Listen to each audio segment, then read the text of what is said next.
Switch it up a little bit here, Raj. Let's talk some barbecue.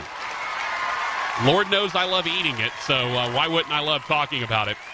And a guy who is doing fantastic barbecue in an area of the country not necessarily known for fantastic barbecue. You want cheese dip? Arkansas is your spot. You want fried catfish? They got 100 places for you. But barbecue is not exactly what they do the best. And so we wanted to talk to someone who is doing fantastic barbecue up in the Fayetteville, Arkansas area. He is Jordan Wright of Wright's Barbecue. Jordan, what's up, man? What's going on, Patrick? How's it going, man? I'm fantastic, brother. I love when I texted Jordan to say, hey, do you want to come on at 4:30? He was like, yeah, I'm going to go bathe in some smoke, and then I'll come on the show. Basically, you're living my best life right now, Jordan, and I'm kind of mad about it. No doubt about it, man. It is good. Barbecue world has been very good to us up here. You know, it's interesting because, like I mentioned, you're in Arkansas. I lived in Arkansas for 4 years. I went to college in Arkadelphia, and Arkansas is not known for barbecue. I mean, I've sampled a lot of the different places that are supposed to be quote unquote good barbecue, and I didn't come away very impressed necessarily. Your place, I came away impressed, and I'm a Texas barbecue guy. Tell me about maybe the challenges of trying to be a place that would fit perfectly in Austin, in Arkansas. Yeah, I mean, one big challenge we kind of faced early on was just people's, I guess, resistance to beef, which is so shocking. But, a lot of people in this market specifically just don't cook brisket the way that they do in Texas and the way we do here at Wright's. And so, a lot of people would say, hey, what are you known for? And you're like, oh, we're known for our brisket, and they'd look at us like, nah, right, you know. And so it would take, we sampled a ton of brisket out, right, just handing pieces and saying, look, no, this is legit.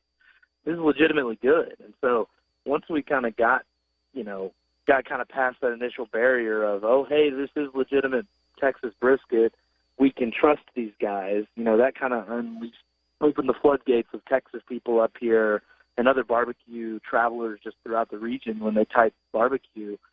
And then they're able to come in and see some place that's doing it the hard way and making really good food every day.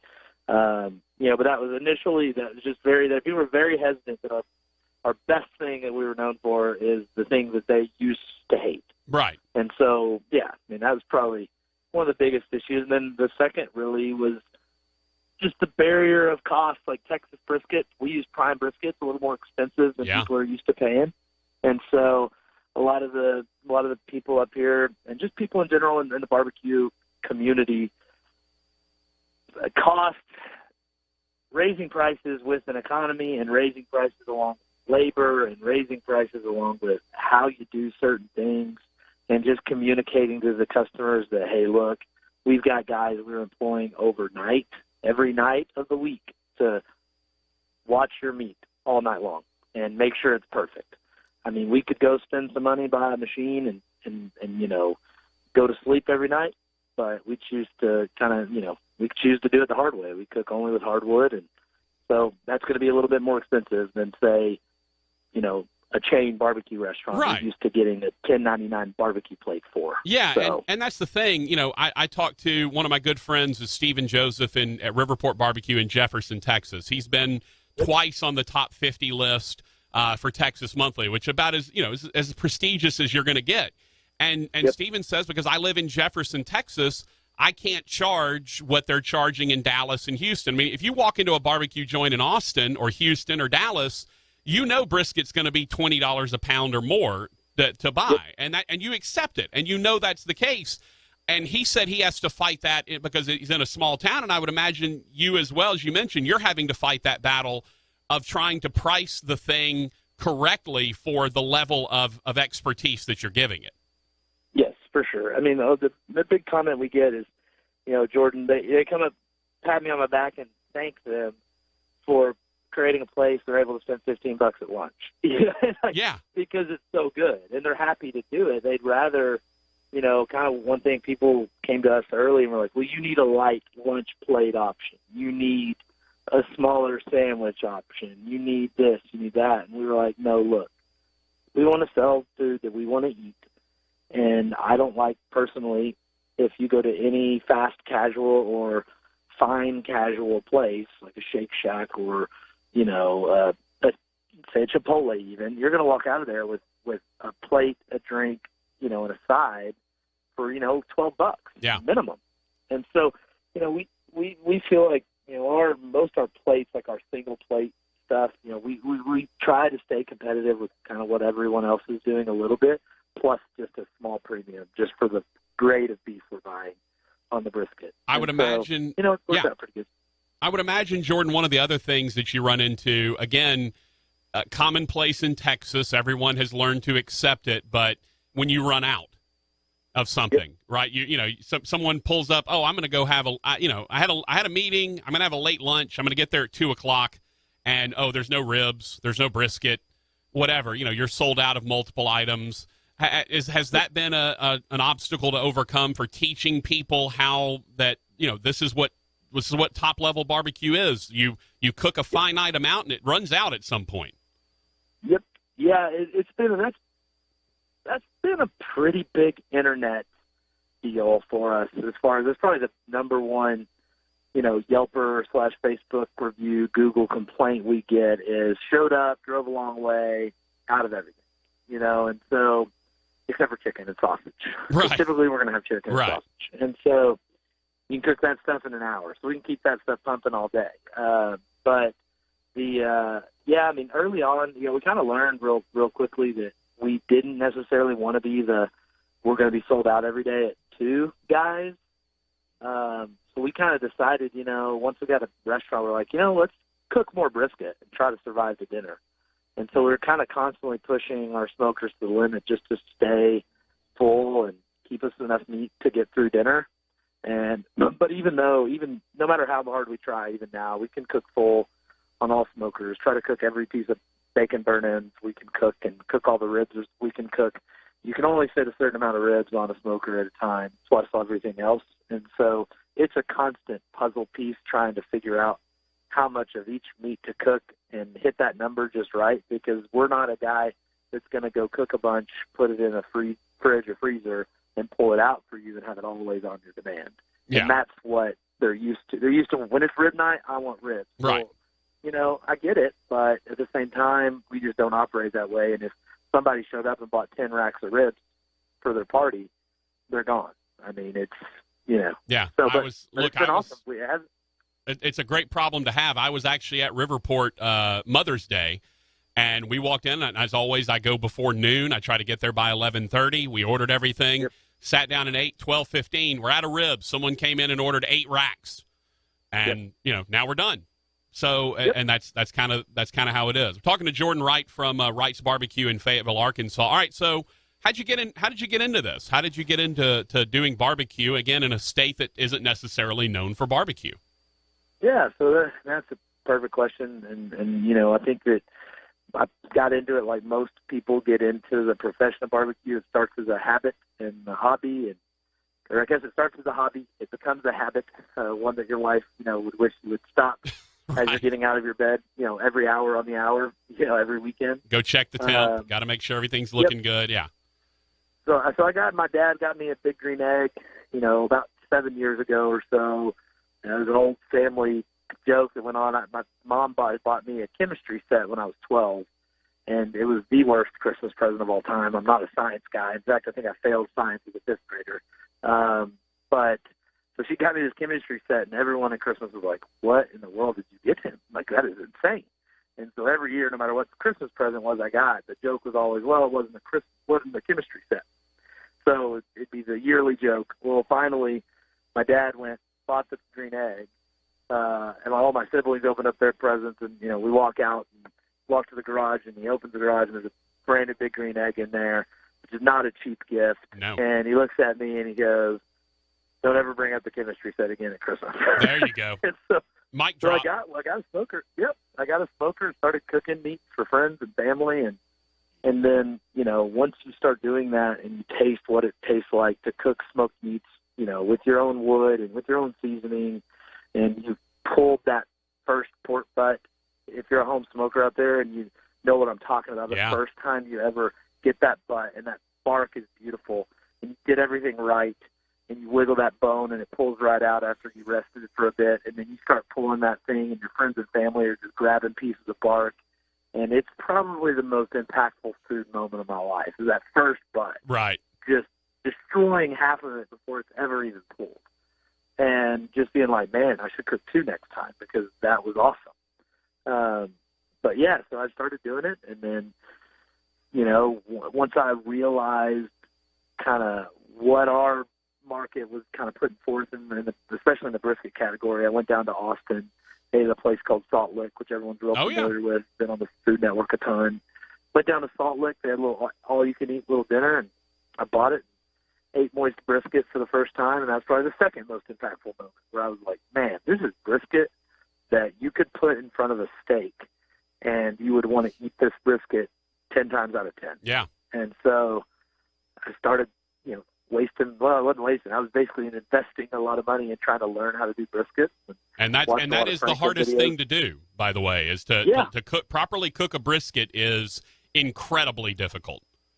Yep. A good man named Aaron Franklin, we all know, you know, he says you can't cook great brisket until you cook an incredible amount of bad brisket. Yeah. And so started working on briskets and figuring out, hey, you know what, I think we can start a food truck up here and get it going. And so I bought a food truck and started getting better at brisket.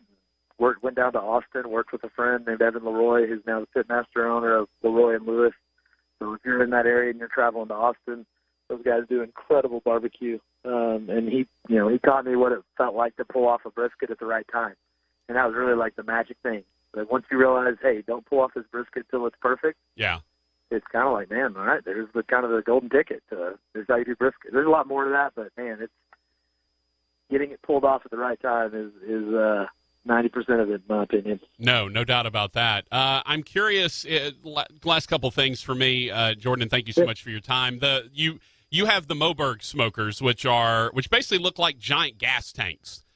What they are. They're basically gas tanks that they've outfitted. But the cool thing is, I like that you name yours. Yep. Give us an idea of why, the names and why you did that. Yeah, so a lot of people are putting on their kind of their brand and whatever on the back of their smokers, and the first one, my nickname in high school was Pumbaa from the Lion King. Yeah. And so, and that is kind of one of my life mottos has always been, hey, I don't really worry about much. So it's first one's Hakuna Matata, and so it's no worries. We're gonna buy this thing. It's gonna come in, but we're still gonna. I mean, it's still even to this day. I look at it, and it's like, you know what, Hakuna freaking Matata. Like it's a phrase, you got to live by it. Yeah. And so that was my first one. I'm a big Disney guy. My kids love Disney. I've always been a big Disney fan. And then, the second one, we bought that second one. As soon as we ordered the first Moberg, we were full. And so I immediately called Sonny in and got another one on order. And it took about 9 months to get. But that's named To Infinity and Beyond after Toy Story. So I was like, this smoker's going to take us to infinity and beyond. That's kind of our growth year, right? And then this last one's name is Lightning McQueen. So my kid's favorite Disney movies, Cars, and we've just been big Cars fans for a while. And this one's on wheels. It's a trailer. So I was like, it's got wheels. It fits the vibe. It's going to go Lightning McQueen. Well, I could have gotten Larry the Cable Guy to christen it Tomater for you if you had named it Tomater, but no doubt about it. I understand. If you get another one, name it Tomater, and I'll get him to come christen it for you. There you go. That'd be a good play. Beautiful.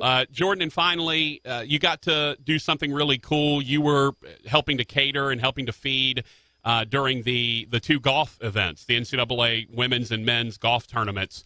Tell me about that experience and how cool that was.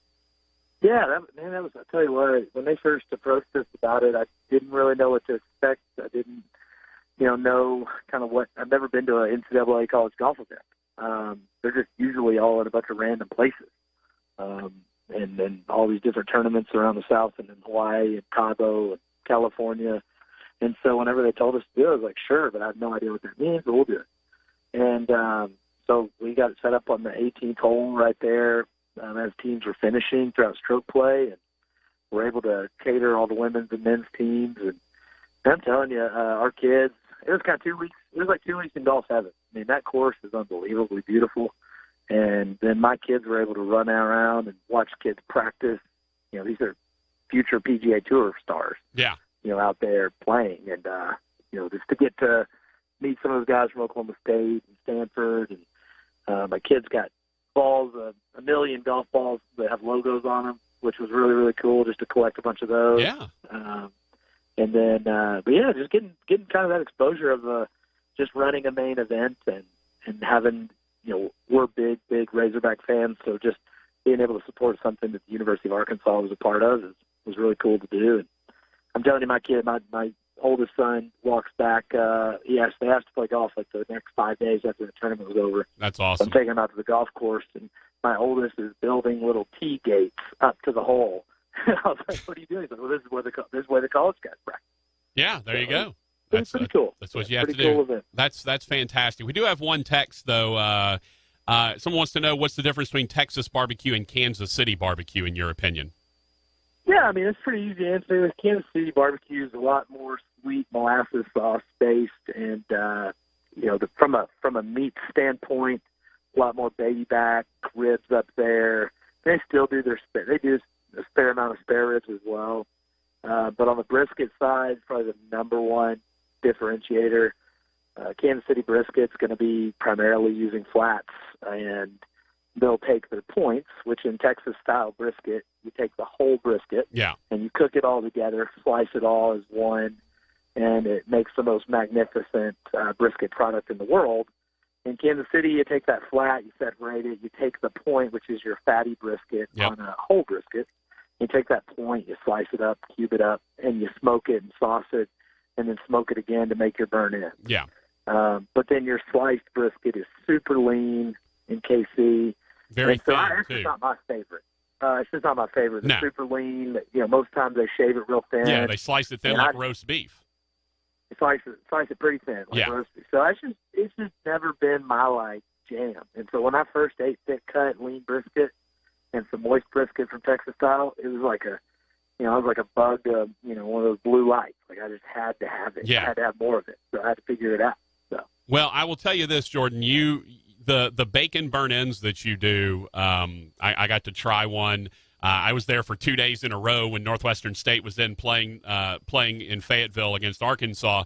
And the bacon burn-ins, I've told people, and I mentioned on the show earlier, that's maybe the single best bite of any meat that I've ever had.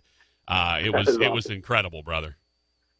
That is awesome. I had bites of them today, and I can attest that you are still accurate. Yeah, well, I appreciate that. Jordan, thanks so much for your time today, man. We really appreciate it.